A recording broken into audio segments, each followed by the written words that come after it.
Once I was out on the pier, I decided I might as well walk to the end of it. It's 1,971 feet long, making it the longest concrete pier in California. And I'm told you can fish here without a permit. I believe there's no limit on the amount of herring you can catch. This guy's doing pretty good. And I think his buddy over here is hoping he might share a few. Even though he doesn't look like he wants to share with any of the other birds.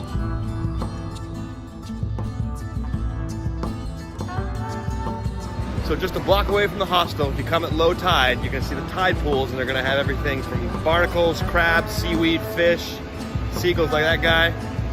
Cool stuff to see. And it's free.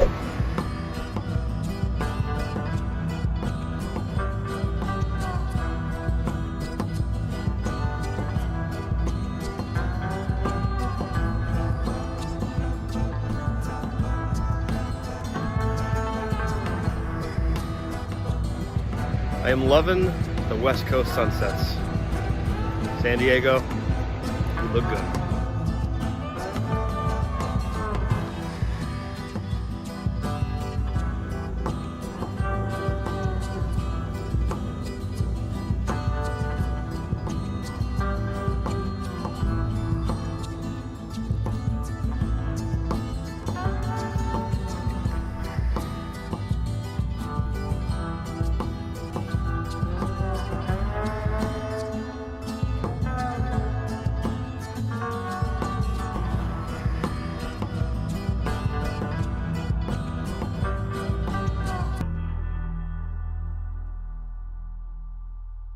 To watch the full episode of Dirt Cheap with Chaz Bruns, click the link below.